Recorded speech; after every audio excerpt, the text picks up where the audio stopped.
Let's learn about levels of measurement. So there are 4 levels of measurement. First one is nominal. And the idea for nominal is these are purely categorical variables. Categorical. So examples of categorical variables is, let's say, color, for example. I don't know, red, blue, green. It could be, I don't know, countries, US, Mexico, Canada. It can also be, say, gender, male, female. So no numbers attached, purely just categories. Let's move on to our second level of measurement, which is ordinal. And the idea for ordinal variables is categories that can be ranked. Ranked categories. And let's have some examples. One example could be, let's say you're having a survey, and the survey responses could be very satisfied, satisfied, neutral, dissatisfied, very dissatisfied. Other ranked categories, let's say president versus vice president. Yeah, again, there's natural order. President is above vice president. Let's go into our third level of measurement, which is interval. And the idea for interval is even spacing has the same meaning. Even spacing has same meaning. Examples, probably let's say temperature. For example, let's say 90 Fahrenheit versus 95 Fahrenheit.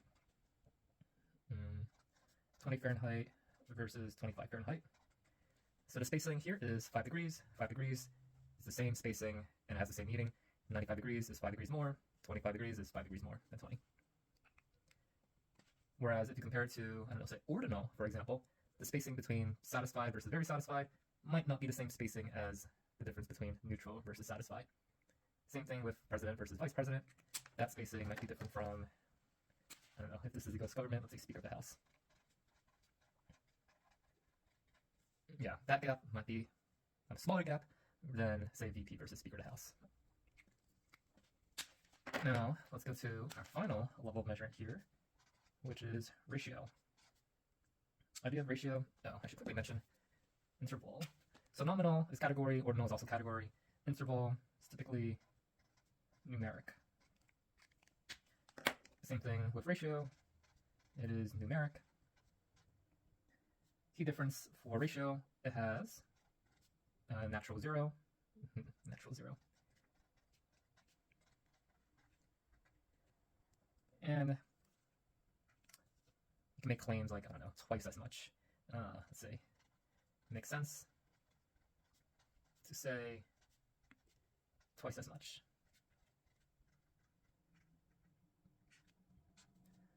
So let's have some examples. One example can be like weight. Say you're weighing, I don't know, fruits or vegetables. Maybe you have 10 pounds of fruit versus 20 pounds of fruit. So it is numeric, 10 pounds, 10 versus 20. It has a natural zero. It's such thing as having 0 pounds of fruit. It also makes sense to say something like twice as much. So 20 pounds of fruit is twice as much as 10 pounds of fruit. Let's do another example. Let's say money. Let's say, I don't know, $50 versus $100. Again, it's numeric. It has a natural zero in the sense that it's possible to have $0. And it makes sense to say, hey, $100 is twice as much as $50. Now contrast this to interval. Interval, there's not really a natural zero. When you think of temperature, for example, like freezing point is actually 32 degrees. So it's nothing natural about the number 32. There is such thing as 0 Fahrenheit, but it's not really the absence of anything. So it's not the absence of heat or the absence of cold or the absence of hot. Like 0 Fahrenheit, in this case, it's a bit arbitrary. And then it doesn't really make sense to say twice as hot. For example, 100 degrees Fahrenheit is not twice as hot as 50 degrees Fahrenheit. I mean, that's not the way Fahrenheit is built. Same thing, it's like 2 degrees Fahrenheit isn't twice as hot as 1 degree Fahrenheit. So be careful with that distinction. And those are our levels of measurement, where we have nominal, ordinal, interval, and ratio.